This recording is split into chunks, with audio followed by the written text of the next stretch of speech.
What do you do when you're walking with God, doing what he wants you to do? The Bible says the steps of a good person who serves God, are ordered by him. What do you do on that walk, on that journey? What do you do when you hit an obstacle?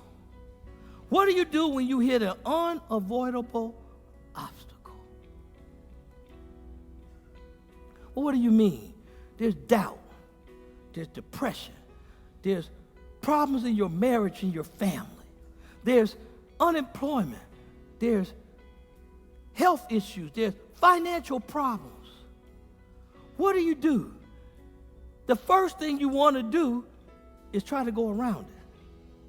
But there's no room to go around it. See, I'm one of the people who believe you always got a choice. But the first choice here, it can't be to go around. There's no way to go around it. What the second choice, well, then I'll back off of it. I'll go back. I won't deal with it. That's why we call them backsliders. I ain't going to deal with it. Most people backslide because something is fronting them that rather than deal with it, they walk away from it. Are y'all understanding where I'm taking you? Instead of dealing with the issue they're confronted with, they walk back.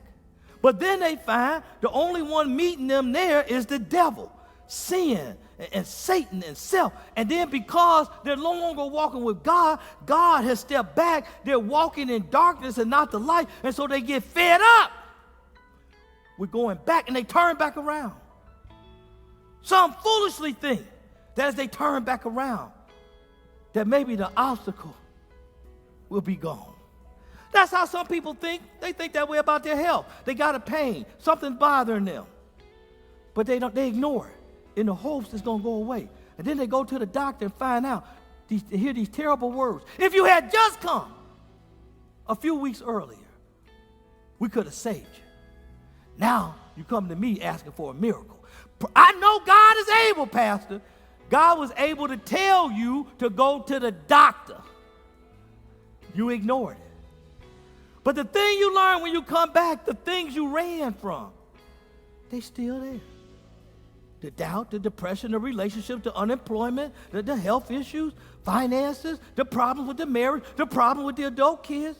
And then you come to one conclusion. Well, what is that? That conclusion is this, that sometimes the only way out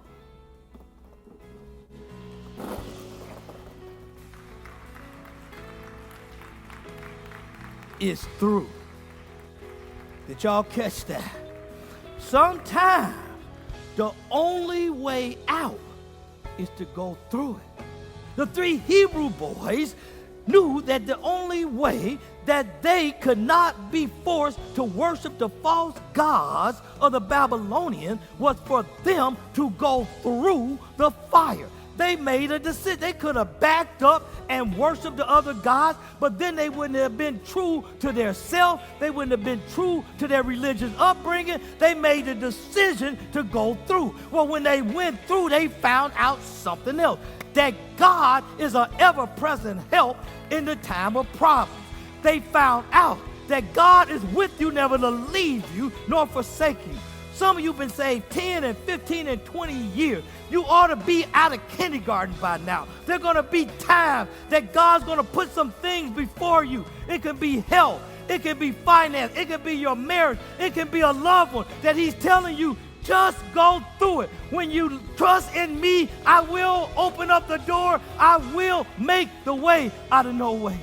Some people do not make it high in life because they don't trust God. Tell your neighbor, say, sometimes you got to go through.